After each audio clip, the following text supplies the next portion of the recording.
Okay, welcome back to Spirit Squared. I'm Andrew Darrington, your host. Tonight we're here in Mineola, Texas. We're back home at the Beckham Hotel. So glad to be here. This is kind of where we started 28 episodes ago. Man, I'm looking forward to tonight's conversation. But before we get started, let's talk about our sponsors. We've got the Vault and the Humidor. Thank you so much, Blake and Virginia Young, for sponsoring us, and thank you for the advancements that you've helped us make with the camera systems and the audio systems and all that good stuff. Thank you, Thomas and Martha Red, for your support as well. And then we've got Scott down in Hoot Holler, down in Gun Barrel City. They're a package store down there, and they do great work down there with personalized service. And if you need spirits for the weekend, you need to go down there and visit them. We have a new sponsor this week. We have Raymond Plunkett with Goosehead Insurance. He got on board, and we appreciate his sponsorship. I wish he could have been here. It'd have been fun to have him here, but he'll be at the next one for sure. But without further ado, we've got our friend Alan Patton here. This is your second time. You're the only second time guest we've had, just so you know. So you should feel privileged in some ways. I do. Yeah, you're a retired detective sergeant with Grand Prairie Police Department. We're going to be talking about a murder that you solved a number of years ago, right? Yes, sir.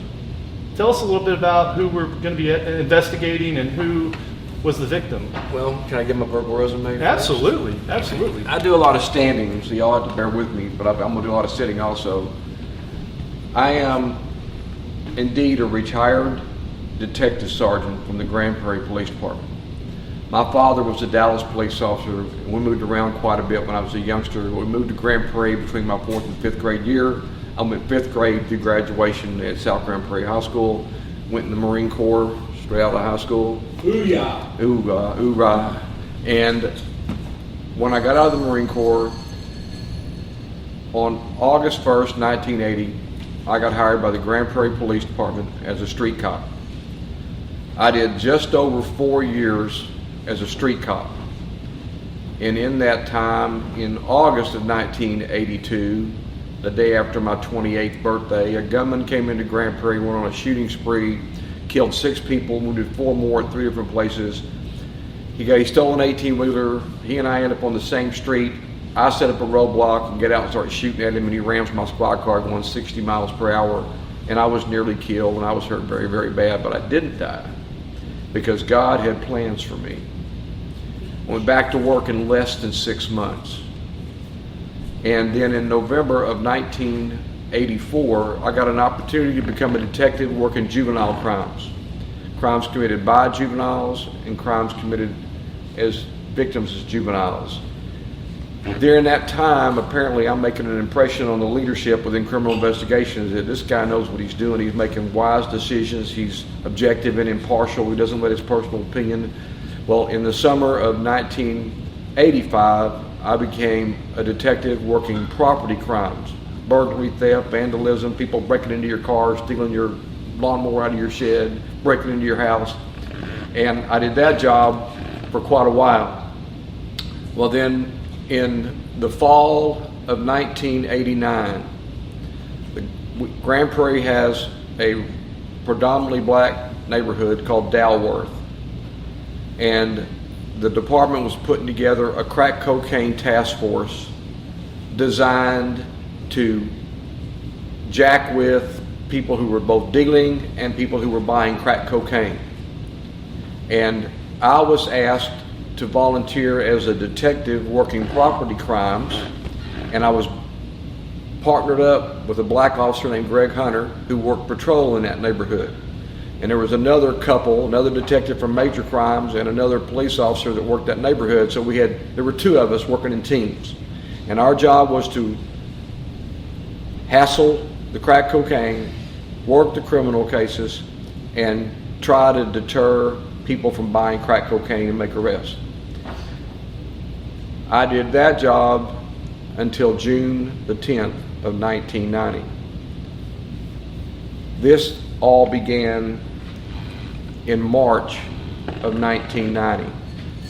And so to try to introduce the victim, so to speak, I want to first start by swearing y'all in, because this young man was murdered. And Eric, Alan, don't walk any further forward. Okay. Or we're going to run you out of the Okay, camera sorry system. about No that. problem, no problem. But basically, the man that was killed, his name was Robert Green. His street name, and you're going to hear a lot of street names tonight, because everybody in the Dalworth community had a nickname, pretty much, or a street name.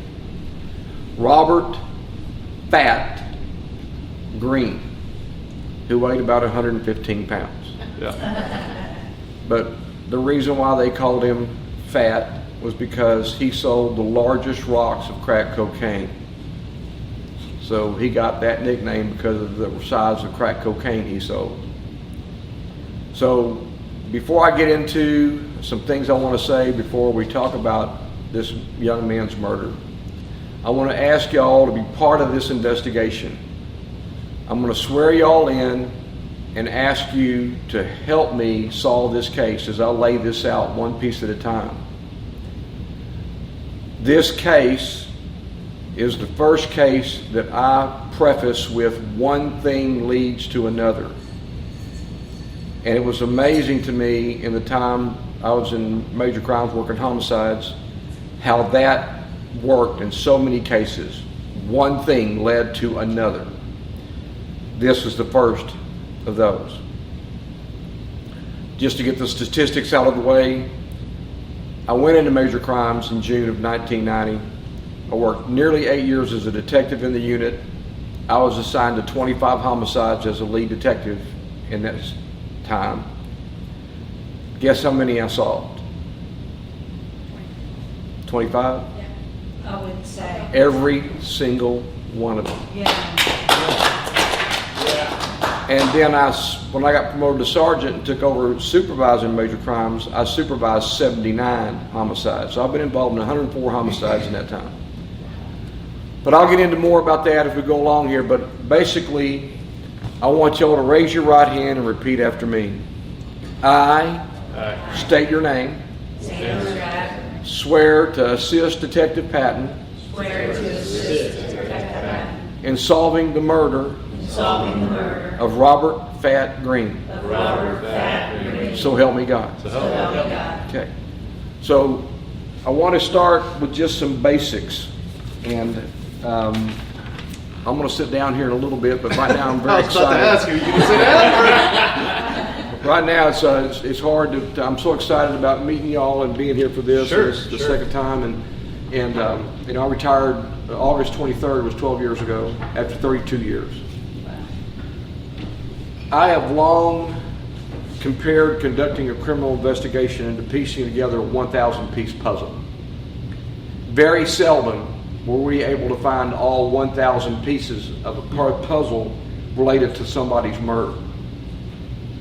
We would begin our investigation with, say, I used the number 528 pieces of that 1,000-piece puzzle. It was our task to discover as many of the remaining 472 pieces of that 1,000-piece puzzle as we could, then to gather evidence from witnesses, DNA, forensic evidence, recovered this, recovered that, and then to prepare a case to send to the district attorney for prosecution after we made an arrest.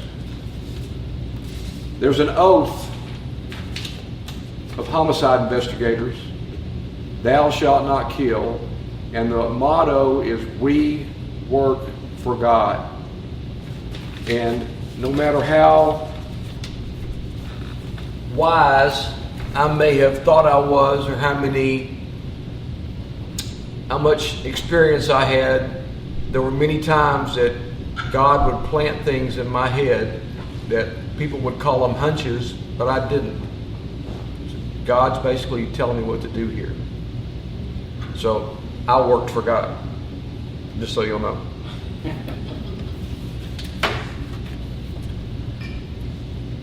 The stories, this one thing leads to another. The stories related to these unrelated mysteries and the ironies combined with we work for God moments relating to solving the murder of this 17-year-old Robert Fat Green.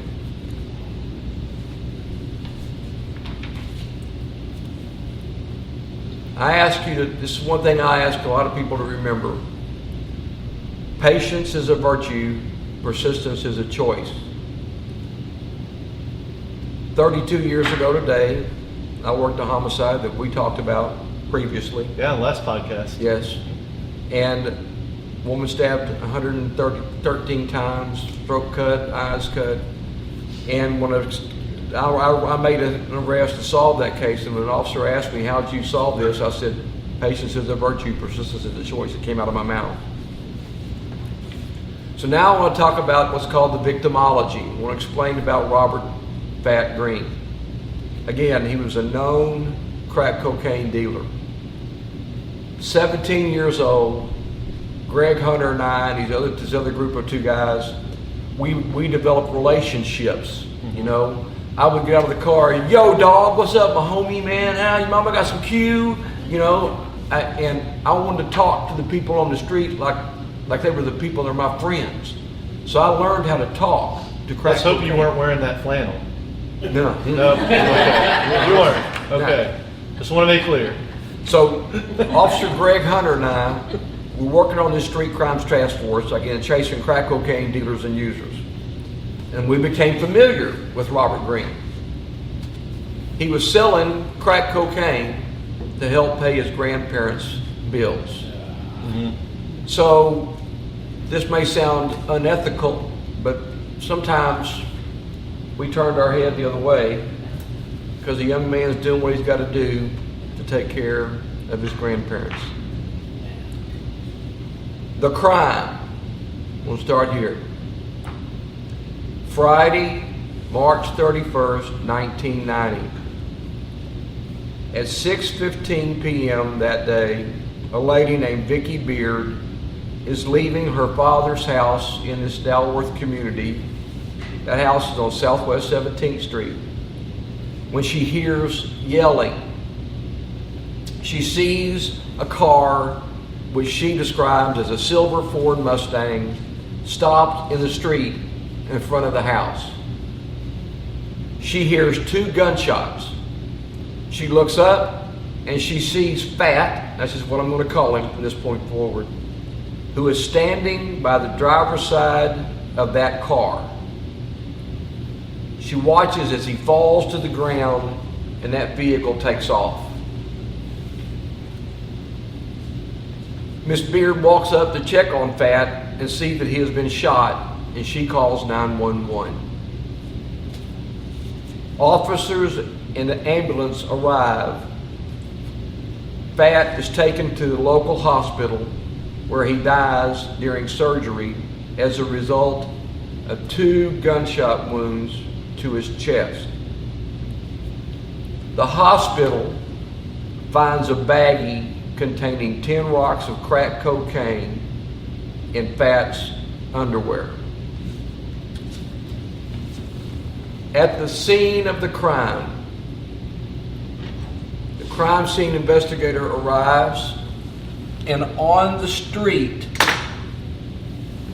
is a pair of glasses.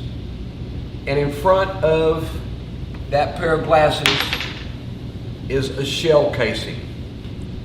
That's the crime scene. The Humidor is your online cigar retailing headquarters. Our experienced staff has spent years finding some of the best cigars from around the world to sell to our customers.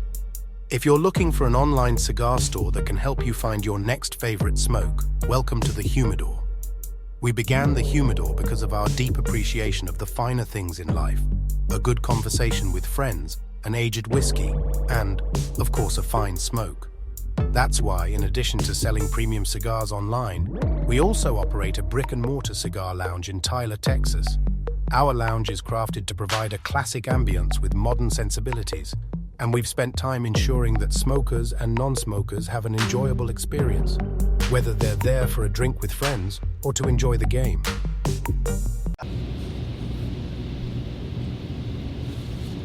No idea who those glasses belong to, but we're pretty much thinking that that's got to be a shell casing that's part of the shots that were fired. Do we know what caliber it is? It's 25 caliber. Okay.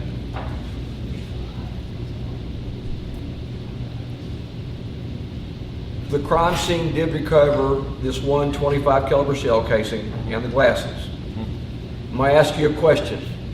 What significance, if any, do these two items have at this point in the criminal investigation? Yes, ma'am. Well, the shell casing is from the gun that was fired, and the glasses were either his or somebody leaning out and shooting. Were the glasses sunglasses or readers? They're like this. They're clear. Just clear glasses. Okay. Yeah. So she said that the casing was from the gun that was shot, and the glasses were either from Patton himself or someone that was shooting at him in this silver car that was described as a Mustang. Right. What are your initial thoughts about what happened and why? Drug deal gone wrong. Pardon me? A drug deal gone wrong. It's a good one. So she said drug deal gone wrong. 25 caliber is not that common. Well, in it my is, world, but it's not like somebody will say, I'm gonna kill somebody, so I'm gonna buy 25. Another thing is, maybe he knew the people because he walked right up to the car. Yeah. well, he was in the car. She saw him getting out of the car and saw him fall after the shots were fired. Okay, so he knew the people. Right. And this is the picture that was taken at the hospital of him after he had surgery. He died during surgery. So was he on the driver's side or the passenger side? He was coming out of the driver's side from the back seat. So he's a passenger in the back seat. He's on in the back driver's seat, side. driver's side. Right.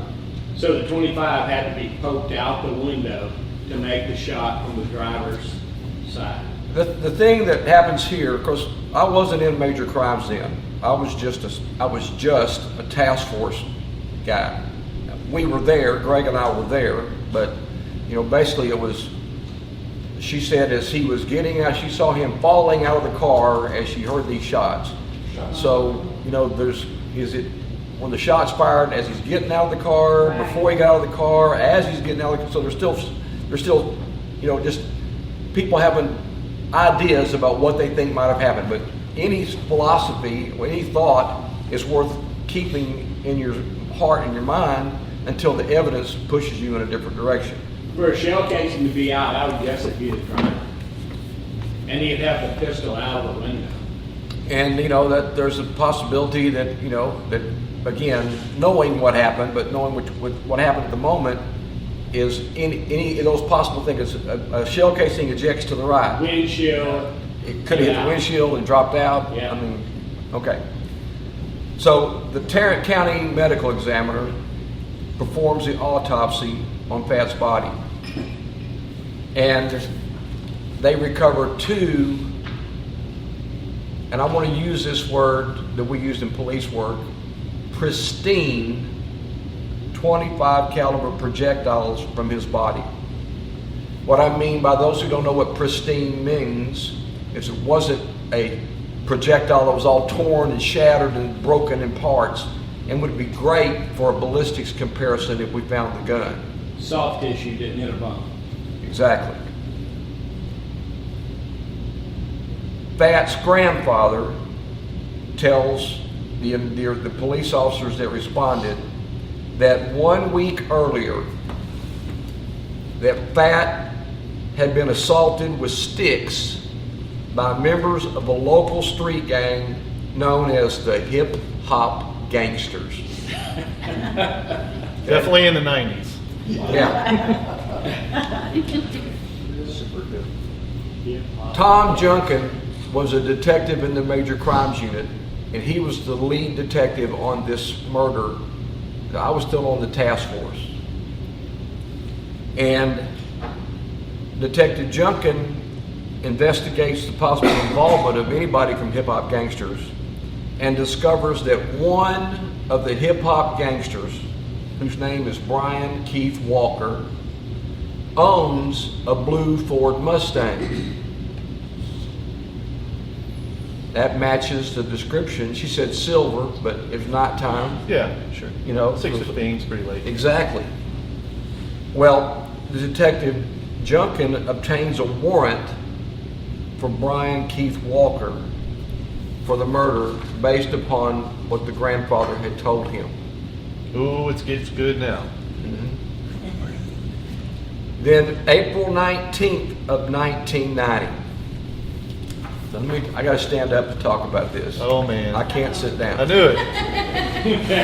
You gotta adjust the camera here. Yes. Don't step on No, I'm these not. glasses. I'm not here. moving. Especially if Don't you're- step on the crime scene. Yeah, don't step on the evidence here. Yeah, exactly. Sunday, April 19th, 1990. I worked a part-time job in uniform at a roller skating rink in Grand Prairie for 21 years. Every Sunday night, it was called Soul Night. Most everybody there was an African American or black male, female, and many of them from the Grand Prairie, the Dalworth community. I'm working at Roller World when a guy that I know that's from the Dalworth community, who his mother makes great barbecue and I've been having dinner at their house a lot, he comes and tells me, Patton, Walker is here and he's got a gun.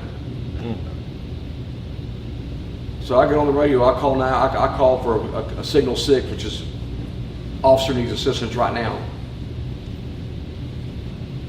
I go over to the concession stand where he is, and he sees me and he starts reaching for his back. We kind of bump and a .357 revolver falls out of his hand and onto the floor, and he and I bit into a tussle, and we end up on the skate floor and we're fighting each other, and I get his left hand handcuffed. We fall on the floor. I'm laying on my back, he's on my chest, his back. I've got his handcuffed here. I've got my right hand on the other cuff, and I'm kind of pinning him down, waiting for the cops to get there. And all of a sudden, I feel somebody tugging on my pistol. And I look down. There's a guy wearing this funny hat that's got his hand on my pistol, and I'm still trying to control Walker, who is the warrant for murder. He grabs my pistol. I grab a hold of the handle of my .45 caliber semi-automatic, and he's pulling it away from me. And I'm looking at the pistol in his face, and I'm about to take the safety off. I'm about to fire into his face. Here comes the cavalry. Yeah. 8-10 cops. They grab him. He goes to jail. Walker goes to jail. Okay? But that was me arresting the original suspect that Detective Junkin had obtained a warrant for. You can sit down. Okay. That's just something that's hard to tell. Blood just rushed to your face. Oh yeah, absolutely. Walker, Detective Junkin asked, the only evidence he has is what grandfather said he'd heard, okay? Well, Detective Junkin asked Walker to take a polygraph. He refuses to take a polygraph. There's no real evidence, admissible evidence. Yeah. So the case goes cold. Don't know what that means, right? It's now what we call a suspended investigation. And this again is in April of 1990. If you are looking for a reputable builder with a proven track record and a client base to back it up, give Red Construction and Development LLC a call. Red Construction offers full design build services for new construction, custom homes, and remodeling with free site evaluations. They have an A+ rating with the BBB and are proud members of the Tyler Area Builders Association, Texas Association of Builders, National Association of Home Builders, and the Lindale Area Chamber of Commerce. Red Construction and Development LLC stands behind the exceptional quality of their work and have the expertise, the resources, and dedication to deliver the results you need on time and on budget. To learn more, give them a call at 903-630-8660 or visit them online at redconstructiondevelopment.com. September the 17th of 1990, so quite a few months later, 1701 Independence in Grand Prairie is a residential community on the south side of Grand Prairie, a Fox and Jacobs neighborhood. At 2 a.m., a woman named Sarah Miller and her twin sister, she wakes up to find that her twin sister, Mary Batty, who I went to high school with, that Mary is missing. What does a white girl named Mary Batty have to do with anything? Any ideas? Maybe she was out looking for drugs. At 2 a.m., Yeah. you know, Maybe. that opens the door to a lot of items. Yes, sir. Well, Sarah, her sister, calls the police department to report that Mary had tried to kill herself by a drug overdose 2 days earlier, because Mary had learned that her boyfriend was having an affair with one of his co-workers. Sarah reports Mary as a missing person.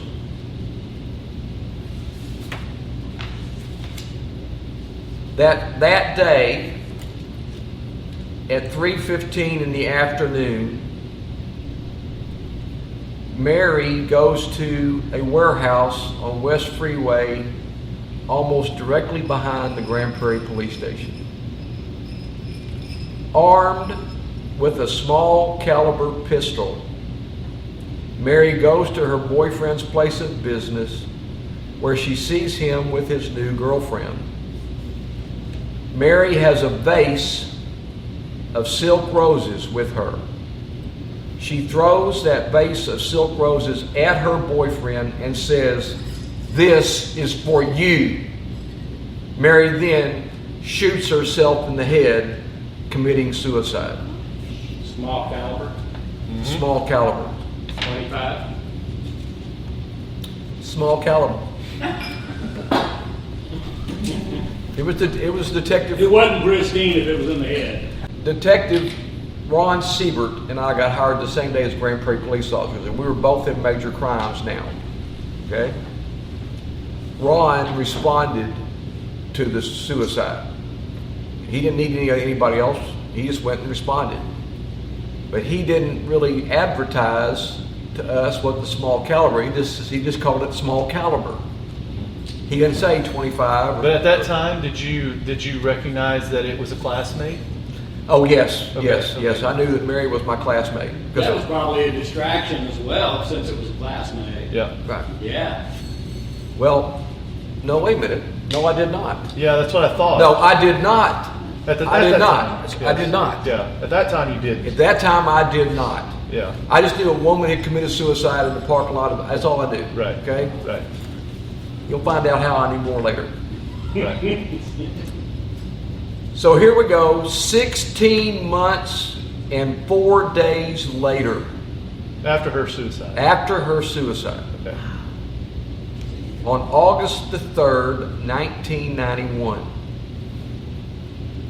there was an apartment complex in the black community called the Crescent Arms Apartments. I told y'all there was going to be a lot of details here. So And the y'all are Crescent, doing a great job, by the way. Yeah. They're doing a great job.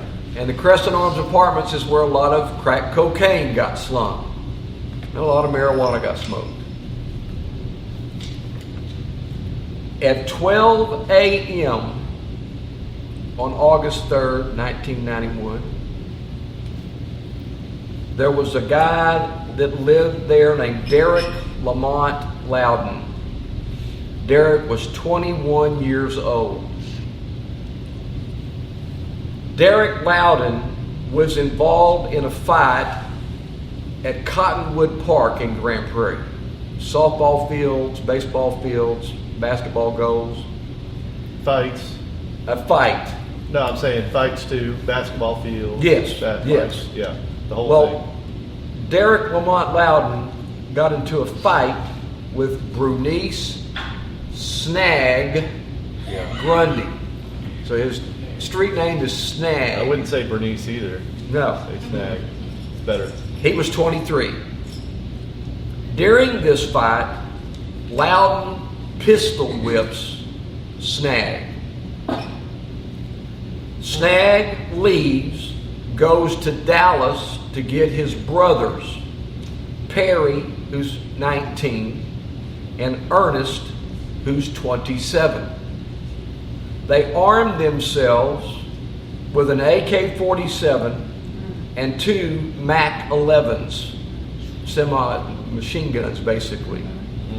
And they returned to Grand Prairie and ordered to seek retaliation against Derek Lamont Loudon for pistol whipping Snag, and his brothers are ticked off. Right.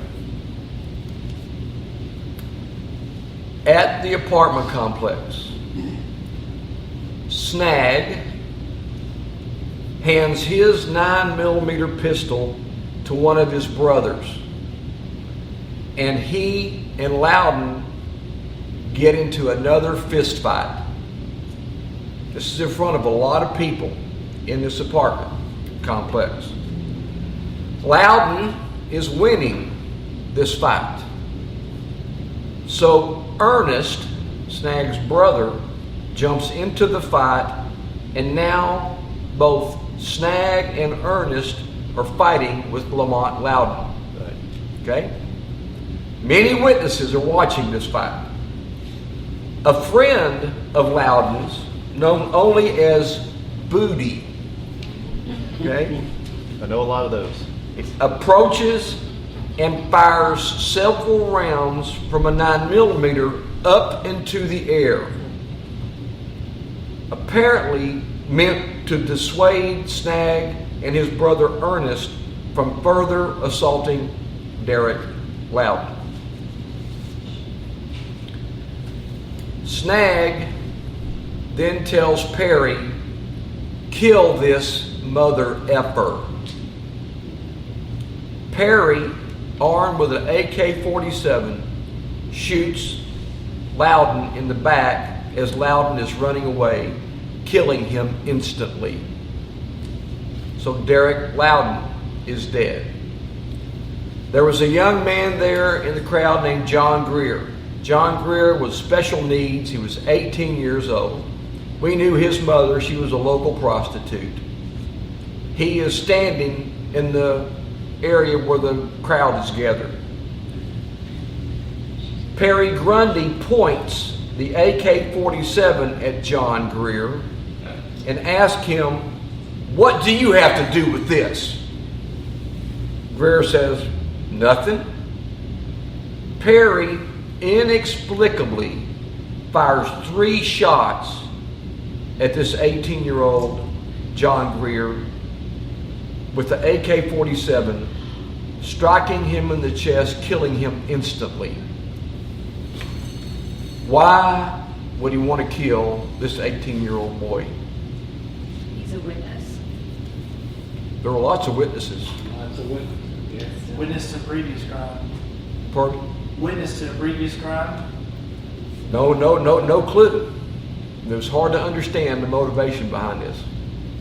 I'm responding to this shooting, by the way, me and Detective Siebert.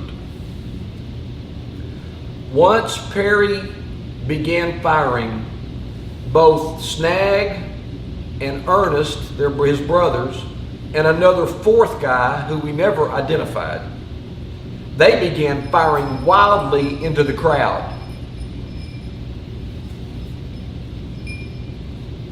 5 people are wounded, but they don't die.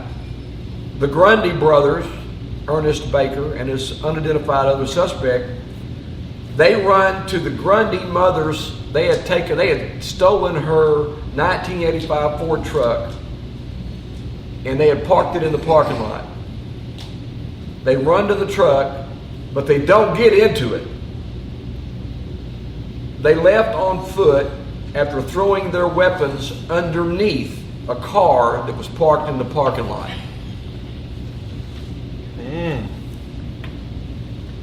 Their mother, the Grundy's mother, shows up at the apartment complex at 4 a.m. to get her truck. Officers confront her. And She claims that one of her sons had stolen her truck. you're not going to believe what she's got on her person. We're going to take a break right now. Vault Arms is your premier destination for all things firearms. Extensive selection of handguns, rifles, shotguns, and accessories. Knowledgeable staff to assist you in finding the perfect firearm to fit your needs. State-of-the-art gun range equipped with the latest technology for a safe and thrilling shooting experience. Take advantage of our professional shooting instruction and training programs suitable for all skill levels. Host your next group outing, corporate event, or bachelor party at our spacious and secure shooting facility. Committed to promoting responsible gun ownership and firearm safety. Fully licensed and compliant with all state and federal regulations. All right, we are back. And so just to recap, we have a tussle, then we have a firefight, then we've got the mom of the three, Snag and his brothers. They've run off. They left her truck there. She shows up at 4 a.m. trying to retrieve it, knowing that it got stolen, but somehow knows that it's there. And she's greeted by officers, and what happens next? Officers find a handgun in her purse, and she was arrested for unlawfully carrying a weapon. At the jail, again, Detective Siebert and I are working this case together. We got hired the same day. She tells him the names of her sons and their birthdays.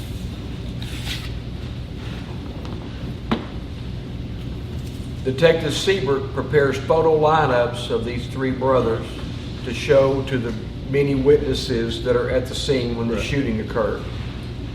And they identify Brunice Grundy, Perry Grundy, and Ernest Baker as the three brothers that were there with the AK-47s and the MAC-11s.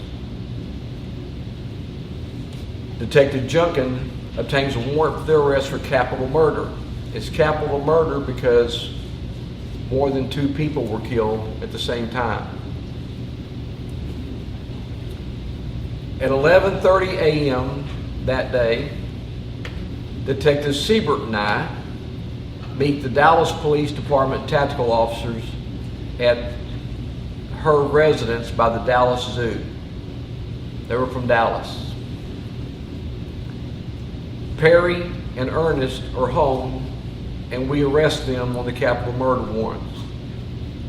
Snag subsequently surrendered to the Dallas County Jail. All three are indicted for capital murder and are subsequently tried simultaneously and are found not guilty by a jury of their peers. I testified in this trial. The defense attorneys brought up an 1836 law in Texas that was still on the books that said a person had the right to arm themselves to seek a peaceful resolution to a confrontation. And so that was their defense, that they were in line with this law from 1836 that was in that moment still a law in Texas. Wow. I was cussing as I left the courthouse that day. Yeah. But let me ask you this.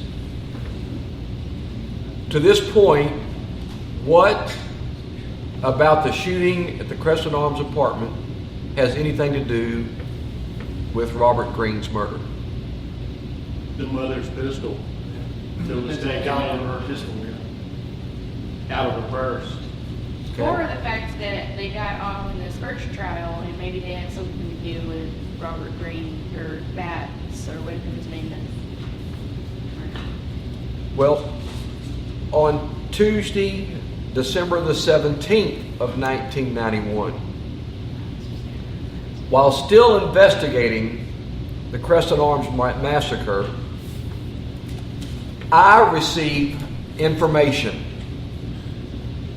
that Bernice Grundy had ran to a man named Robert Summers Jr., had ran to his house after the shooting on August the 3rd. Summers refuses to voluntarily meet me. I wanted to ask him, do you remember Bernice coming there and what happened? He just happened to have a bunch of outstanding Grand Prairie traffic warrants. So I called the local police. Will you find Robert Summers and put him in jail for those warrants? And they did. I went down to the jail to interview Summers to see what he could tell me about Bernice Grundy coming to his house the day of the shooting. As I began talking to Robert Summers Jr., he stops me and says, "Did you ever figure out who shot Fat?"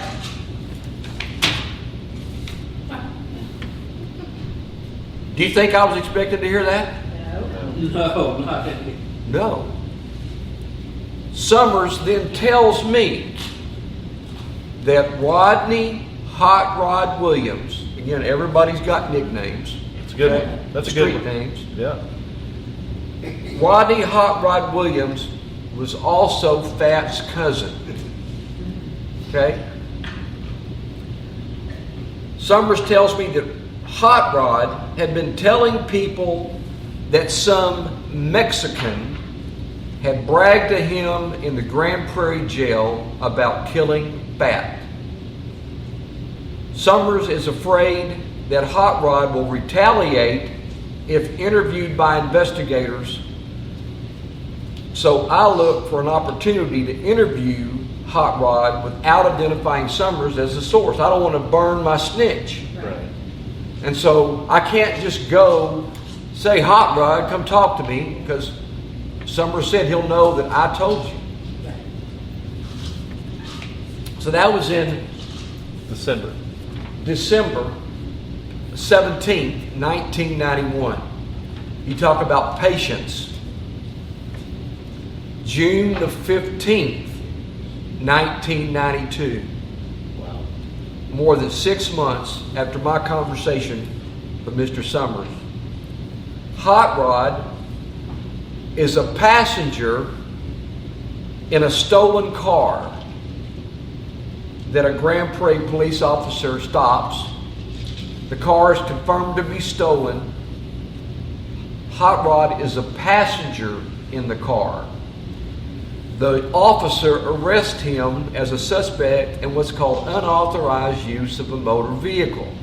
I'm not trying to say that he stole it, but you can't arrest the passenger of a stolen car.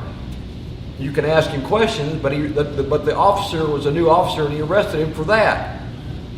The bottom line is he's in the Grand Prairie jail. Where do I work? Grand Prairie jail. Police department, yeah. So on June the 16th of 1992, I went down to the jail and interviewed Hot Rod. Now granted, I'm trying to figure out creatively how to bring this up without burning Mr. Summers. Okay? So this mind is working overtime, trying to figure out how am I going to bring this up. I know that him and Fat were cousins, but how am I going to do this without burning my snitch? And overall, it's about 2.5 years. Yes. Wow. So I go down to the jail, and I have Hot Rod come into an interview room with me. I close the door. I haven't said a word. And he says to me, "I know who killed my cousin."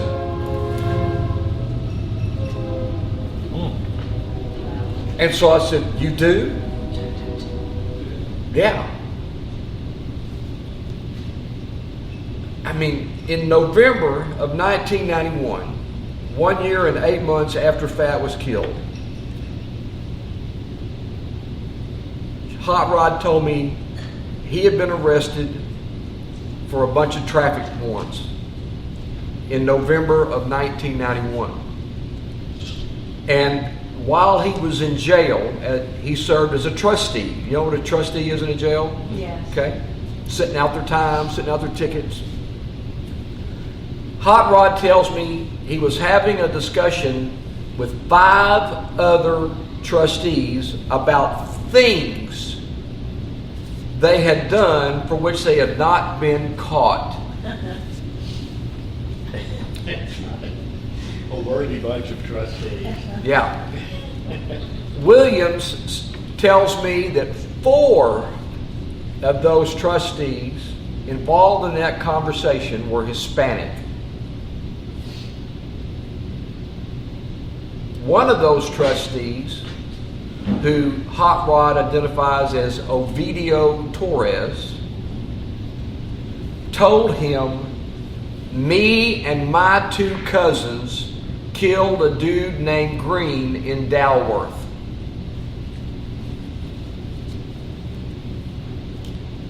Hot Rod tells me he did not know that trustee's name and had waited to find him in Grand Prairie with the intent to kill him. I researched who those trustees were when he was a trustee, and I prepared photo lineups. There were 8 trustees in total there, and they were all Hispanic. So I showed Hot Rod these photo lineups, each one containing 6 pictures, but one of those pictures was a trustee. He positively identifies Ovidio Torres as that guy. I then obtained an arrest warrant for Ovidio Torres' arrest for murder.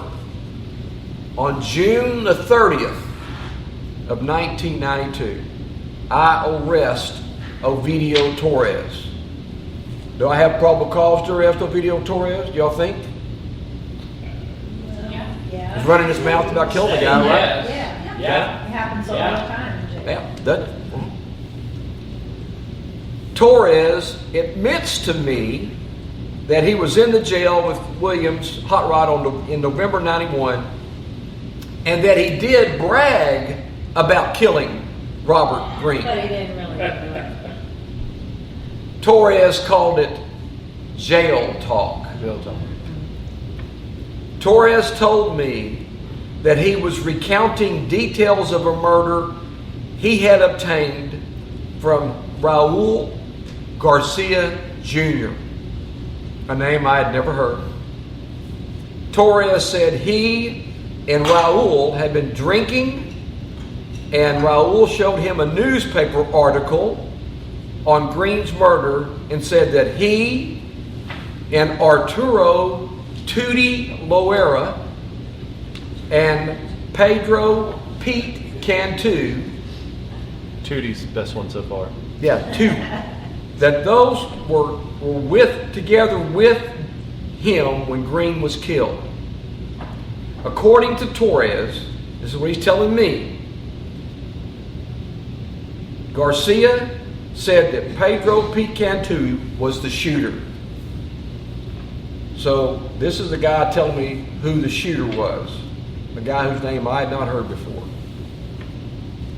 Based upon my conversation with him, I obtained arrest warrants for Raul Garcia, Arturo Tutti Loera, and Pedro Pete Cantu for murder, and I arrest all of them on July the 1st, 1992. When I arrested Garcia, I found a black 1984 Toyota Celica GT covered with a car cover parked in the backyard of his residence. The 1984 Toyota Celica closely resembled a Ford Mustang. Garcia tells me that he had previously bought crack cocaine from Fat.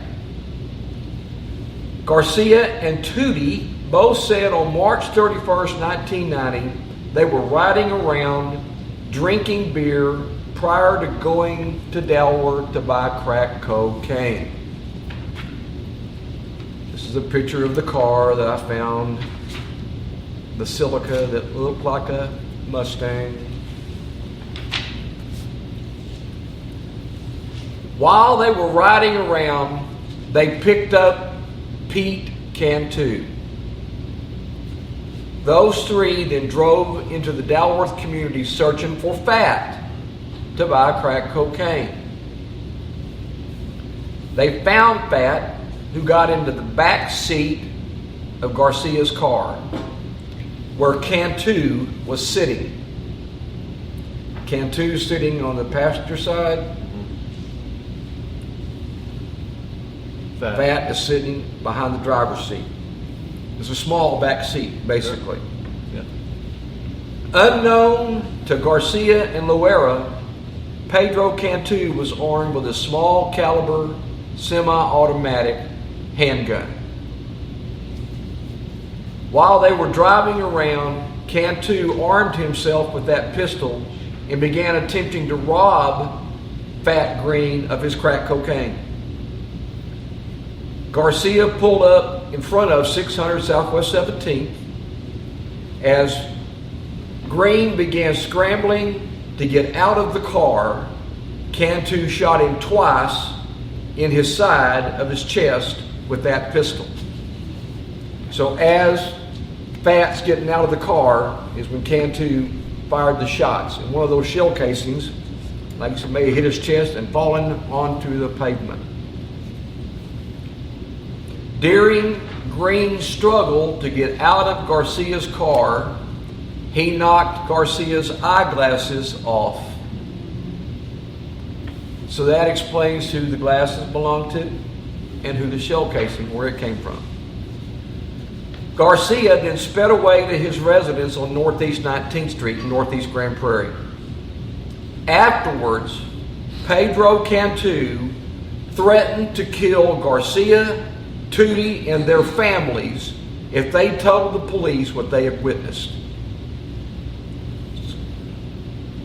So they were basically in fear of their families being killed in retaliation if they talked to the cops.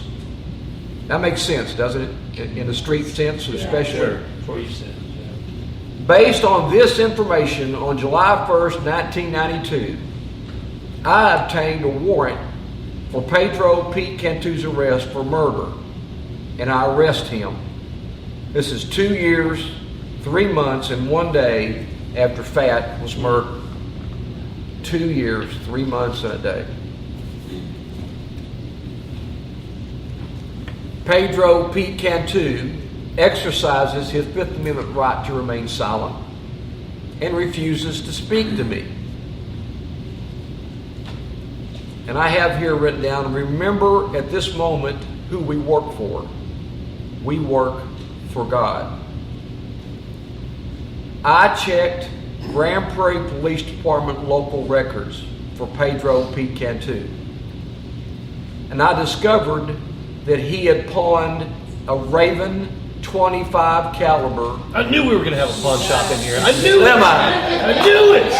Semi-automatic handgun. We're coming through. He had pawned this .25 caliber handgun 4 times. You think I'm looking for a .25 caliber handgun? Oh yeah. Oh yeah. Because what am I looking for? What do I call it? Ballistics. The murder weapon. Okay. And we have 2 projectiles, and a shell casing. I think 4 pawns pretty much shows possession, right? Yes. Yeah, Yes. I think that was his. Yes. He had pawned this gun, again, 4 times in 1990. He pawned it once before Pedro was killed, and 3 times after Pedro was killed. Pedro was killed? No, after Fat was killed. Fat I'm was sorry. killed, After sorry. Fat was killed. I'm Yeah, sorry. Fat. The names No. kind of run into each other. That's okay. I'm here to clarify. Yeah, but he had pawned it. Tell a great story. I'm just Thank here you. to navigate. Thank you. All right. On July 1st, I checked with the pawn shop, which was directly across the street from my favorite Mexican food place in Grand Prairie. Okay? Yeah, it's right there. And as a property crimes detective, I had been in charge of managing the pawn shops, picking up their tickets and Sure. checking the serialized items were stolen, so I knew the pawn shop owner. Yep. I learned that the first 3 times Cantu pawned that pistol, he subsequently redeemed the pawn. So he got a loan for money, went back, and 3 times he went back and reacquired the pistol. I learned that Cantu sold that same Raven 25 caliber pistol to that pawn shop on June 4th, 1990. 10 days later, that pistol became the property of the pawn shop. I think 30 days is how long you have to pawn. If you pawn it 30 days, 60 days now. 60, okay. Yeah, and then but if you sell it to now, it's 21. Okay. But back then, probably 10. Yeah, Sounds 10 right. days. Yep. So if I sold something to a pawn shop, they had 10 days and it was theirs to sell or do what they wanted That's to. right. At the pawn shop, I learned the pawn shop had subsequently sold that 25 caliber pistol to Mary Batty, with whom I had attended high school, the one who committed suicide. Yeah, she died. On July 1st, 1992, I went to Mary's last known address in Grand Prairie and spoke to her sister, Sarah. Yeah, because you still need the gun, right? I still need the gun. Yeah. I told Sarah I was looking for Mary, and she asked me why. And I told her I was searching for that 25 caliber pistol Mary had bought from the pawn shop. Sarah told me that at 2 a.m. on September 17, 1990, she woke up and found that Mary was missing. She called the Grand Prairie police and reported Mary had attempted to kill herself by overdose. Yeah. Okay? Sarah reported Ms. Mary as a missing person. She ended up, of course, because then Mary asked me, because the names weren't sticking with me at the time, because they were twins and they owned a daycare center in Grand Prairie. Sarah asked me if I remembered what happened. Ron Siebert had responded to the scene. Yeah. And I said, no. And she told me about her going to commit suicide at her boyfriend's place. On September the 17th, crime scene collected that pistol and booked it in as evidence at the police station. When she Killed herself Yeah. in September of 1990. Nice. This is July of 1992. Right. Okay? You with me? Yeah. Oh, yeah. It appeared possible to me that Mary may have committed suicide with the same pistol that Pedro P. Cantu used to kill Fat. Y'all agree with that? Yes. Yes. I asked Sarah if she knew where that pistol was now, because in our world, if somebody committed suicide and we booked the pistol in as evidence and it turned out it was a suicide, then the property room would reach out to the family of the person who committed suicide. Do you want to come collect the pistol? Property hearing or whatever, and then, hey, you're the heir. Yeah. And, okay. Exactly. And so she said that Mary's family had declined to claim that weapon, and that the weapon was still in the custody of the Grand Prairie Police Department. This is over 2 years after the murder. According to Grand Prairie Standard Operating Procedure, that weapon was scheduled for destruction on September the 17th, 1991. So I'm thinking, It's already destroyed. we had it, it's been melted down, dadgummit, but we had it for a little while. 'Cause do you think a detective wants a murder weapon? Oh, yeah. Oh yeah. Yeah. This says one thing leads to the other. Who do we work for? God. Exactly, okay? On the evening of July 1st, 1992, I met with the property room clerk at the Grand Prairie Police Department property room in the police station. The clerk checked the report number, we call it a service number, for Mary's suicide and discovered that for some reason unknown to her, the Chrome Raven .25 caliber pistol Mary used to commit suicide was still in the property room. Somebody had failed to send it to have it destroyed. We work for God. Hey, podcast listeners, are you in need of some top-notch libations to elevate your next gathering? Look no further than Hoot and Holler Liquor Store in Gun Barrel City, your go-to liquor store for quality drinks. From smooth bourbons to crisp wines and everything in between, Hoot and Holler has one of the largest and most diverse selections in East Texas. Planning a special occasion? Let our experts guide you to the perfect bottle. You'll receive excellent customer service not offered in the big box chains. Visit Hoot and Holler today and let the good times flow. Whoa! I had that Raven .25 caliber pistol taken to the Tarrant County Crime Lab, requesting a ballistics comparison to the two pristine projectiles removed by the ME on April 1st of 1990 from the body of Robert Fat Green. The crime lab subsequently made a positive ballistics match, indicating that the .25 caliber pistol pawned by Pedro P. Cantu and subsequently used by Mary Batty 5.5 months later to commit suicide was the murder weapon that killed Robert Fat Green. Pedro P. Cantu was subsequently found guilty of murder and sentenced in 1993 to life in prison. And ladies and gentlemen, people patting me on the back and telling me that, Alan, you're a smart detective. Again, patience is a virtue, persistence is a choice. What I did for a living, I had to be objective and impartial. Sure. I couldn't let my personal feelings affect my decision. Do my job, put together a case package, and let the DA's office decide what weight to give to whatever it was I found. But if there was evidence that showed somebody didn't do something, I provided it as well. But in this situation, God used me to bring to justice a man who killed Robert Fat Green. And that was not the end of my career, but it was when one thing leads to another. Came into my heart and my soul for a long, long time. And there were other cases I worked, of course. But thank y'all. You got any questions at all at this point? When you were working that case, was that the only case that you were able to work, or did you still have to work on other things? That's a good question. I had caseload.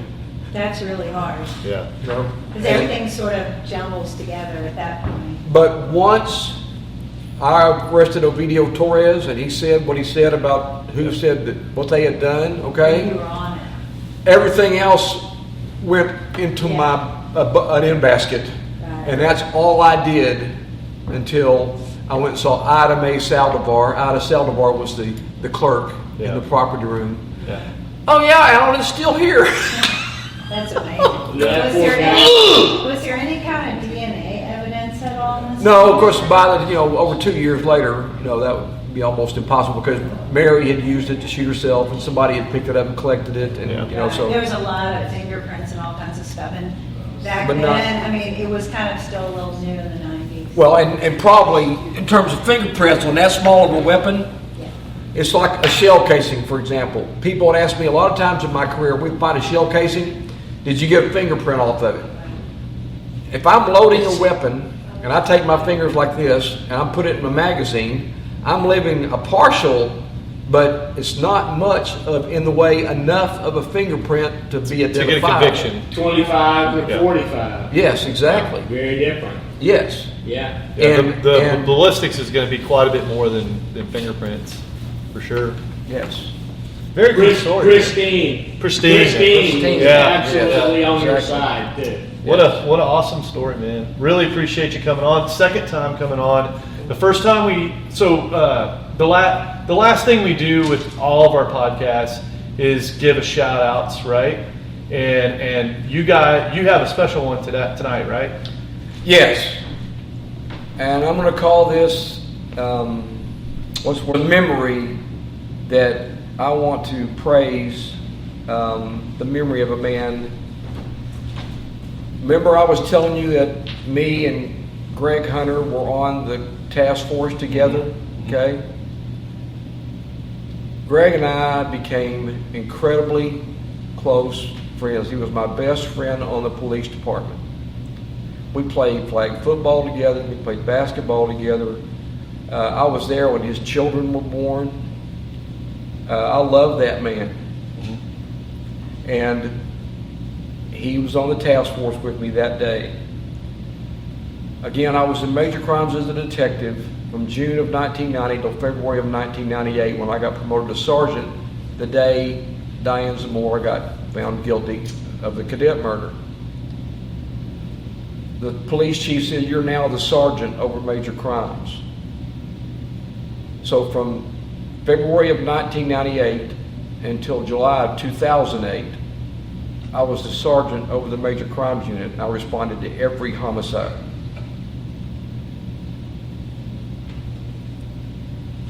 In June of 2004, I had gone to Waco to a mall to go shopping.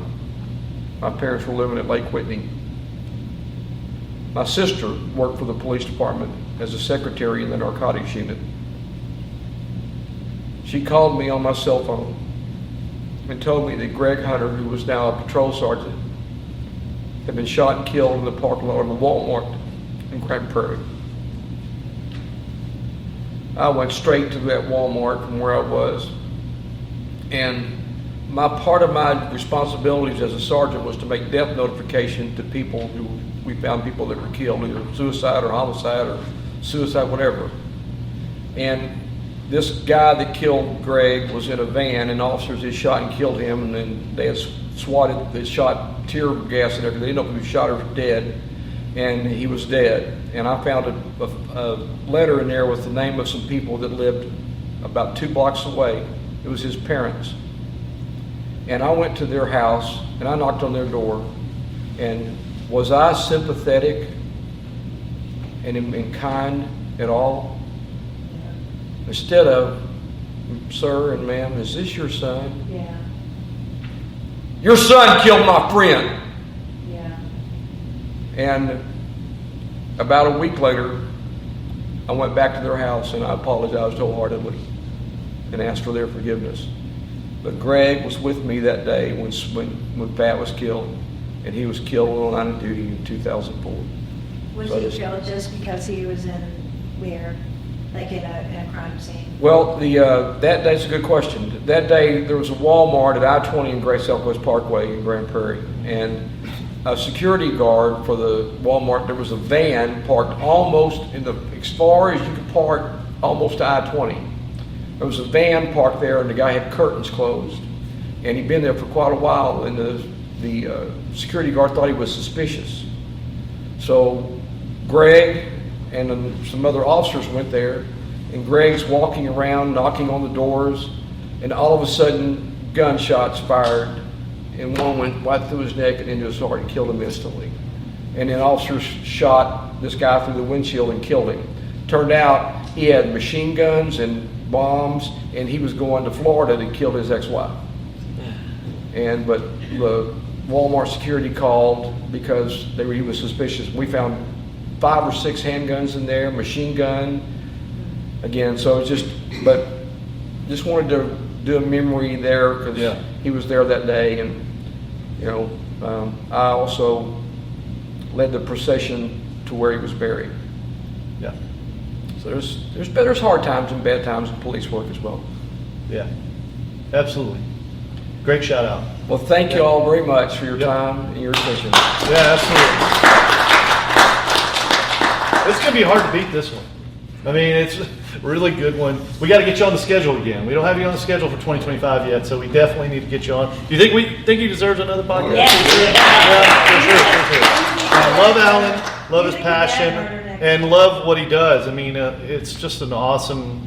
It doesn't even feel like you're retired. It's like you're back in, business, and you're solving crimes, and you're back on the street. It's just awesome having you on. Thank you for coming on, and thank you for giving us a shot to talk about these things and relive them. And awesome live audience tonight. And Can I add one thing? Sure, go ahead. After 18 years, 1 month, and 15 days in major crimes, not that I counted, Yeah. in July of 2008, the police chief transferred me to the worst job in police work. Oh boy. Yep. Internal Affairs. Paperwork. But that last 4 years, I'm objective and impartial. There were cops that I couldn't stand that got complaints, and I would prove the complaints were false. Ooh, I wanted him to get fired, but nope, the evidence, nope, okay. Then there were cops that I loved that got arrested for doing stupid stuff, and the evidence proved and they got fired and got charged with crimes. Well, when I got ready to retire, a law firm in Fort Worth that represented the city of Grand Prairie and internal affairs matters, can we hire you as an independent investigative consultant? Will you do internal affairs investigations around the state of Texas? So for 5 years, until I moved here in 2017, I went all around Texas doing internal affairs investigations, police chief in Galveston, police chief in Waxahachie, and making a ton of Yeah. There you go. My wife loved that. Yeah. Yeah. But you retired in Hideaway. It's done. It's done. Now you can tell stories. Yes. Which is awesome. Yes. Really appreciate you coming on. Yes. Thank y'all very Yeah, much. It was really, Thank you. really fun. Thank you, Andrew. And this is episode 29, right? So we're over a year old. We've created over 14,000 impressions on Facebook. We've had thousands and thousands of reels looked at, and just very, very thankful for everybody that listens and all the followers, and obviously our sponsors. Josh over there doing all the production. That's the one thing I did not want to do this whole thing. And so our next podcast is going to be a pretty cool one for me. I've got my parents coming up. They're going to be part of the live audience. I've got a subject matter expert coming on talking about secondary education. And so she's taught at every level. So she's done 2-year college. She's done VOTEC. She's done online DeVry type stuff. She's done 4-year college. She's a dean now, and my sister. So it's going to be a fun kind of conversation talking about growing up, talking about what parents should look for in their kids, and where to steer them and push them if they see certain tendencies and stuff like that. So it's going to be really fun having her on and having my folks up and kind of culminating 30 episodes of this Spirit Squared thing that we created over a year ago. So thank you so much. Looking forward to the next episode. We'll see you then. All right. Cool.